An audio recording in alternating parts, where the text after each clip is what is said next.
2024 foi marcado por conflitos geopolíticos ao redor do mundo e 2025 não deverá ser diferente. O agronegócio é impactado direta ou indiretamente por esses eventos e nós vamos agora entender o que deverá mudar neste novo ano que está começando.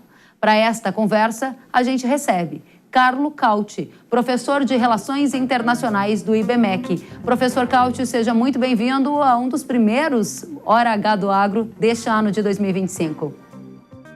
Olá, Kellen. Muito obrigado pelo convite. É sempre um prazer estar com você. Obrigada pela companhia e a gente começa colocando na tela esse mapa, professor, para que o senhor veja e divida com a nossa audiência quais são, na sua avaliação, os maiores riscos geopolíticos para 2025 e por quê. A gente tem aqui destacado países como Estados Unidos, Ucrânia, Rússia, China, Taiwan, áreas do Oriente Médio, levando em consideração o que a gente tem observado de tensões geopolíticas nos últimos anos. Conta pra gente o que esse mapa, o que essa gravura destaca de riscos relevantes para esse ano que está começando. Com certeza, a área mais complicada do mundo, nesse momento, do ponto de vista geopolítico, é o Oriente Médio.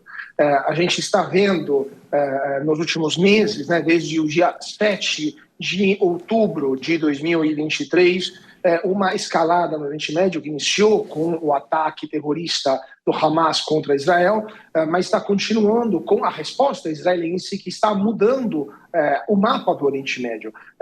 Hamas foi destruída como entidade política, os líderes foram eliminados. O Hezbollah também, no sul do Líbano, esse partido milícia xiita também foi eliminado por Israel. E agora o regime de Bashar al-Assad na Síria acaba, nas últimas semanas, de perder o poder de ser detronizado por causa das consequências desses eventos. Sem o apoio do Hezbollah, Bashar al-Assad não conseguiu segurar a avançada das forças contrárias, hostis ao regime, e a Síria hoje é um novo país com um novo governo que está se formando, mas ainda está em guerra civil.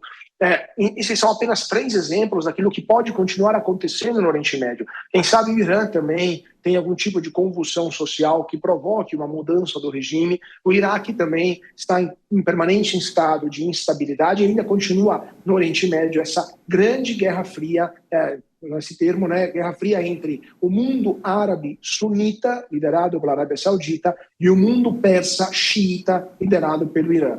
Esse conflito vai continuar nesse ano, 2025, nos próximos anos, e com certeza vai moldar as manchetes de política internacional do mundo inteiro e também vai ter consequências graves na política internacional, iniciado também pelo preço do petróleo. Esse era um ponto que eu gostaria de fazer a conexão. A gente vai manter esse mapa na tela para você explorar conosco pelo menos 2 outros pontos de atenção. Começamos 2025 com um alerta importante dizendo para que prestemos atenção no Oriente Médio. O principal ponto de contágio direto com o agro brasileiro é via formação de preço de petróleo, que pode impactar em custos diversos, a exemplo dos combustíveis. Há outro ponto de contágio mais direto que o senhor gostaria de chamar a atenção da audiência agro quando a gente fala de geopolítica do Oriente Médio?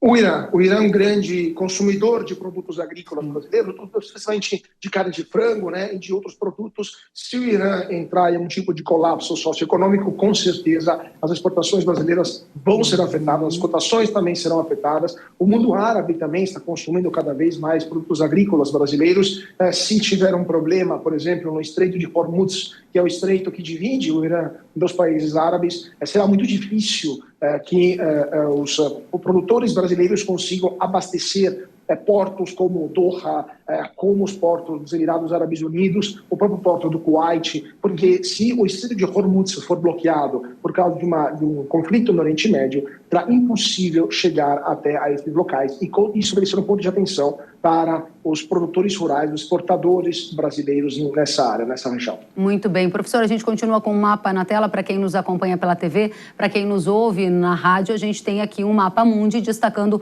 vários pontos de tensão que temos observado nos últimos anos e que servem de reflexão para projetarmos 2025. Primeira projeção envolve risco geopolítico acentuado na região do Oriente Médio.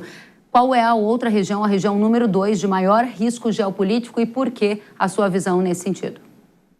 Com certeza, Taiwan, com certeza é o Estreito de Taiwan, porque a China está cada vez mais determinada em retomar a ilha. Há um plano bem definido do governo chinês de chegar nos próximos anos àquilo que eles chamam de reunificação, na verdade uma anexação, né, de Taiwan à China comunista. Lembrando que Taiwan é o que sobrou, né, da China nacionalista depois do final da Guerra Civil em 1949. E agora, até 2029, a ideia é que Taiwan, quem fala dos 27, quem fala dos 29, mas até o final dessa década, o objetivo dos chineses de Pequim é obter o controle novamente sobre a ilha. Há duas opções nesse caso: são militar, seria um conflito que levaria inexoravelmente à entrada em guerra dos Estados Unidos, do Japão, da Indonésia, das Filipinas, de todos os países do Sudeste da Ásia, e seria uma guerra mundial, claramente. Por outro lado, é possível uma reunificação mais pacífica, né, aquilo que os chineses também estão procurando há muito tempo, uma reunificação soft, mostrando para Taiwan que é mais conveniente entrar na órbita chinesa do que permanecer uma ilha separada da China continental. Vai ser muito difícil essa segunda opção, porque cada vez mais os taiwaneses não querem se juntar à China comunista. Muito bem, essas duas questões que o senhor destaca, trazendo aqui primeiro o Oriente Médio e na sequência Taiwan, como os mais acentuados riscos geopolíticos de 2025 para frente. E aí a minha provocação tem a ver com essa bandeirinha ali dos Estados Unidos, porque nós vamos iniciar agora 2025, estamos começando o ano com a postura, com a liderança de Donald Trump à frente da maior economia do mundo. E a maior economia do mundo tem também impactos diretos e indiretos nesses fatores geopolíticos, seja envolvendo Taiwan, que também envolve China, seja envolvendo essas dinâmicas no Oriente Médio. O que mudará na política internacional, na geopolítica e nas relações internacionais com a liderança de Trump, que importa para a gente aqui no Brasil? De um lado, o Trump vai ser muito mais isolacionista do que os seus antecessores. Ele não vai aceitar entrar em conflitos, ao menos que essas regiões não acabem afetando os interesses nacionais, os interesses estratégicos vitais dos Estados Unidos. Caso contrário, não é problema, segundo Trump, não é problema dos americanos, e a maioria da população americana cada vez mais tem essa opinião, que não é necessário o envolvimento militar americano. Isso vai provocar o quê? Um aumento das tensões locais, porque, por exemplo, todos os ditadores do mundo inteiro vão se sentir legitimados a atuar livremente, sem o medo de uma intervenção americana. Por exemplo, Nicolás Maduro, aqui do lado, com a Guiana, já que os americanos não vão intervir, nesse caso ele vai se sentir legitimado a invadir a Guiana, só para fazer um exemplo.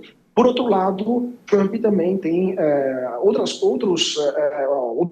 preocupações internas e também outras dinâmicas internas que vão impactar a política externa. Por exemplo, os Estados Unidos não são mais dependentes do petróleo do Oriente Médio. Eles são autossuficientes, se tornaram um dos maiores produtores de petróleo do mundo e, por isso, não faz mais sentido para os americanos garantir a segurança de potências petrolíferas como a Arábia Saudita, Emirados Árabes, etc. Isso vai acabar provocando uma retirada americana dessa região e um rearmamento, uma escalada armamentista desses países que vão precisar se defender sozinhos. Outro exemplo, a Ucrânia. Trump não vai aceitar mais enviar, Trump e o Senado americano, né, que define a política externa, Trump e o Senado, eles não vão aceitar mais enviar dinheiro e munições e armas para a Ucrânia. E é muito provável que no ano que vem teremos um congelamento do conflito, né? Não uma paz, mas pelo menos um cessar-fogo entre Rússia e Ucrânia, e isso vai mudar a situação da Europa Oriental. Ou seja, o mundo vai mudar muito nesse 2025, com certeza a administração Trump será uma das protagonistas dessa mudança.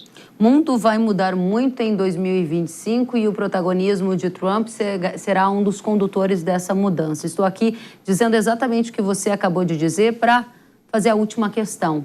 Como essas mudanças que acontecerão no mundo em 2025 impactarão o agro? Quais são as três mais relevantes que você destaca para a nossa audiência prestar muito atenção e guiar até as suas próprias decisões de negócio com base nesses novos pontos? Bom, a primeira mudança que o mundo do agronegócio brasileiro deve prestar extrema atenção é a desaceleração econômica da China. A China não está mais crescendo a níveis acelerados como foi na primeira parte desse século. Dificilmente vai voltar a crescer nesses ritmos e, com isso, a demanda chinesa vai diminuir e muito os preços das commodities e a quantidade de commodities que a China vai consumir vão diminuir. Isso vai impactar também o agronegócio e a economia do Brasil como um todo. Isso, independentemente em caso de conflito ou não com Taiwan, a desaceleração da China será com certeza a notícia mais importante para esse 2025. Ponto número 2, Oriente Médio, novamente, a questão do risco com o petróleo, porque o petróleo, o preço mais elevado, vai provocar problemas sérios para a logística, especialmente, mas também, por exemplo, fertilizantes, tudo aquilo que envolve o agronegócio ligado ao petróleo vai ter problemas. E ponto número 3, a economia americana cada vez mais acelerada, cada vez mais aquecida, vai também ter seus impactos no agronegócio brasileiro. O Brasil vai poder exportar mais para os Estados Unidos.